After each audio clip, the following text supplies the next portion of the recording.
আজকে ত্রিপুরা উচ্চ আদালতের ডিভিশন বেঞ্চ প্রধান বিচারপতি এম.এস. রামচন্দ্র রাও এবং বিচারপতি বিশ্বজিৎ পালেদের ডিভিশন বেঞ্চ একটি গুরুত্বপূর্ণ রায় দিয়েছেন 3টি রিট আপিল মামলায়। এই রায়ের মূল কথা হলো, দামছড়া আইসিডিএস প্রজেক্টের 10 জন অঙ্গনওয়াড়ি কর্মী সহায়িকাকে 4 সপ্তাহের মধ্যে পূর্ণ নিযুক্তি দিতে হবে এবং আগামী 8 সপ্তাহের মধ্যে 2022-এর ডিসেম্বর থেকে আজ অবধি তাদের বকেয়া সাম্মানিক ভাতার পুরোটা প্রদান করতে হবে, এই রায় দিয়েছেন। ঘটনার সূত্রপাত হলো, যারা 10 জন অঙ্গনওয়াড়ি কর্মী সহায়িকা, তারা 2010 সনে দামছড়া আইসিডিএস প্রজেক্টে অঙ্গনওয়াড়ি কর্মী সহায়িকা পদে নিযুক্তি পান। তারা এরপর দায়িত্ব পালন করছিলেন। হঠাৎ করে 2022 সনের অক্টোবর মাসে তাদের মাসিক সাম্মানিক ভাতা প্রদান করা মুলতবি রেখে দেওয়া হয় ক্যাপ্টেন এভিয়েন্স, এবং এই যে 5টি অঙ্গনওয়াড়ি কেন্দ্রে 10 জন কাজ করছিলেন, এই 5টি অঙ্গনওয়াড়ি কেন্দ্রকে অন্যত্র স্থানান্তরিত করা হয়। হঠাৎ করে আচমকা তাদের ভাতা বন্ধ রাখা, তাদেরকে কাজ করতে না দেওয়া, এর বিরুদ্ধে তারা দপ্তরের কাছে বারবার নিবেদন করেছেন, মাথা খুঁড়েছেন, কিন্তু তারপরও দপ্তর নির্বিকার, তাদের বিষয়টি তারা বিন্দুমাত্র বিবেচনা করেনি। এই 8-10 জন অঙ্গনওয়াড়ি কর্মী সহায়িকা অভুক্ত থেকেছেন। তারপর তারা বাধ্য হয়ে সমাজ কল্যাণ সমাজ শিক্ষা দপ্তরের কাছে কোনো প্রতিকার না পেয়ে 2024 সনে উচ্চ আদালতে রিট মামলা করেন।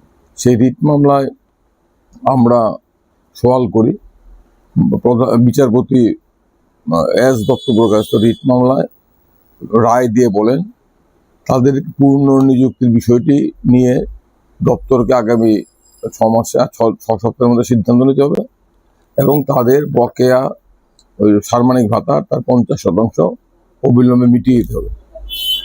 এই রায় রাজ্য সরকার মেনে নেয়নি। রাজ্য সরকার রিট আপিল করলো এই দুটো রায়ের বিরুদ্ধে, এই দুটো মামলায় রায়ের বিরুদ্ধে। অন্যদিকে আমরা 10 জন অঙ্গনওয়াড়ি কর্মী সহায়িকার পক্ষে আমরাও রিট আপিল করলাম। আমরা বললাম, একক বিচারপতি রায়ে আমরা সম্পূর্ণ সন্তুষ্ট নই।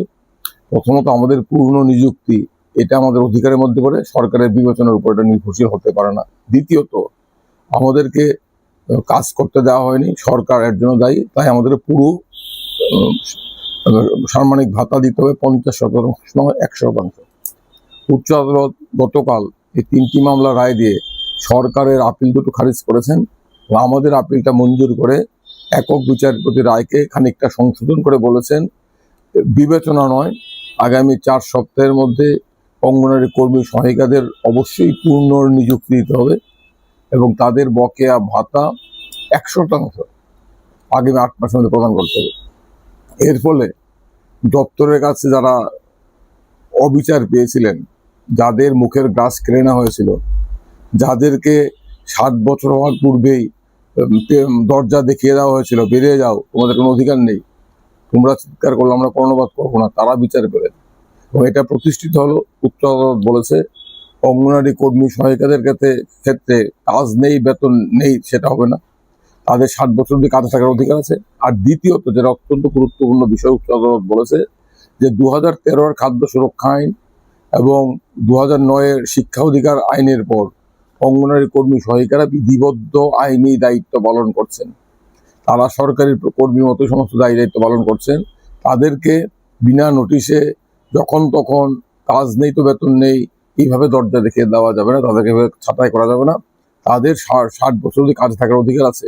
এই রায়ের ফলে সমাজ কল্যাণ সমাজ শিক্ষা দপ্তর, যারা কাজই হচ্ছে নারী কল্যাণে কিংবা সমাজের দুর্বল অনুন্নত অংশের মানুষের কল্যাণে নিবেদিত থাকা, তারা কতটা যে অকল্যাণ করতে পারে, তারা কতটা ক্ষতি করতে পারে তাদের অধীনে কর্মরত অঙ্গনওয়াড়ি কর্মী সহায়িকাদের প্রতি, সেটা বড় স্পষ্ট হলো।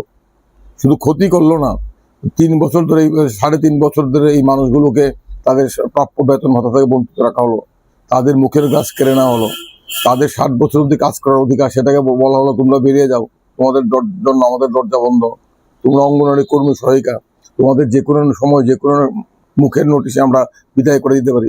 এই বিষয়টা স্পষ্ট হলো অঙ্গনওয়াড়ি কর্মী সহায়িকাদের যে নিয়মিতকরণের দাবি, সেটা আরো বেশি আইনি শক্ত জমির উপর দাঁড়ালো।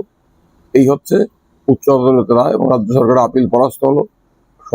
সমাজ কল্যাণ সমাজ শিক্ষা দপ্তর এবং সরকারের উদাসীনতা, অমানবিকতা আবারও প্রকটভাবে উন্মোচিত হলো।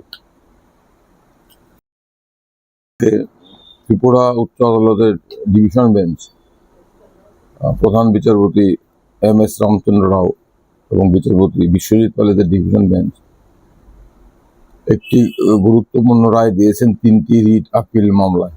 এই রায়ের মূল কথা হলো, দামছড়া ICDS প্রজেক্টের 10 জন অঙ্গনওয়াড়ি কর্মী সহায়িকাকে 4 সপ্তাহের মধ্যে পূর্ণ নিযুক্তি দিতে হবে এবং আগামী 8 সপ্তাহের মধ্যে 2022 ডিসেম্বর থেকে আজ অবধি তাদের বকেয়া সাম্মানিক ভাতার পুরোটা প্রদান করতে হবে। এই রায় দিয়েছেন। ঘটনার সূত্রপাত হলো, যারা 10 জন অঙ্গনওয়াড়ি কর্মী সহায়িকা, তারা 2010 সনে দামছড়া ICDS প্রজেক্টে অঙ্গনওয়াড়ি কর্মী সহায়িকা পদে নিযুক্তি পান। তারা এরপর দায়িত্ব পালন করছিলেন। হঠাৎ করে 2022 সনের অক্টোবর মাসে তাদের মাসিক সাম্মানিক ভাতা প্রদান করা মুলতবি রেখে দেওয়া হয়, ক্যাপ্টিনেভিয়েন্স। এবং এই যে 5টি অঙ্গনওয়াড়ি কেন্দ্রে 10 জন কাজ করছিলেন, এই 5টি অঙ্গনওয়াড়ি কেন্দ্রকে অন্যত্র স্থানান্তরিত করা হয়। হঠাৎ করে আচমকা তাদের ভাতা বন্ধ রাখা, তাদেরকে কাজ করতে না দেওয়া, এর বিরুদ্ধে তারা দপ্তরের কাছে বারবার নিবেদন করেছেন, মাথা খুঁড়েছেন, কিন্তু তারপরও দপ্তর নির্বিকার। তাদের বিষয়টি তারা বিন্দুমাত্র বিবেচনা করেনি। এই 8-10 জন অঙ্গনওয়াড়ি কর্মী সহায়িকা অভুক্ত থেকেছেন।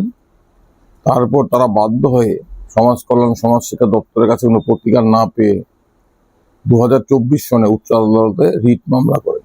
সেই রিট মামলায় আমরা সওয়াল করি, বিচারপতি S দত্তপ্রকাশ রিট মামলায় রায় দিয়ে বলেন, তাদের পূর্ণ নিযুক্তির বিষয়টি নিয়ে দপ্তরকে আগামী 6 সপ্তাহের মধ্যে সিদ্ধান্ত নিতে হবে এবং তাদের বকেয়া সাম্মানিক ভাতা তার 50% অবিলম্বে মিটিয়ে দিতে হবে।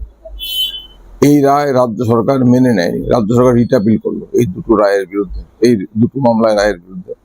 অন্যদিকে আমরা 10 জন অঙ্গনওয়াড়ি কর্মী সহায়িকার পক্ষে আমরাও রিট আপিল করলাম। আমরা বললাম, একক বিচারপতি রায়ে আমরা সম্পূর্ণ সন্তুষ্ট নই। প্রথমত, আমাদের পূর্ণ নিযুক্তি এটা আমাদের অধিকারের মধ্যে পড়ে, সরকারের বিবেচনার উপর এটা নির্ভরশীল হতে পারে না। দ্বিতীয়ত, আমাদেরকে কাজ করতে দেওয়া হয়নি, সরকার এর জন্য দায়ী। তাই আমাদের পুরো সাম্মানিক ভাতা দিতে হবে 50% নয় 100%। উচ্চ আদালত গতকাল এই 3টি মামলা রায় দিয়ে সরকারের আপিল দুটো খারিজ করেছেন।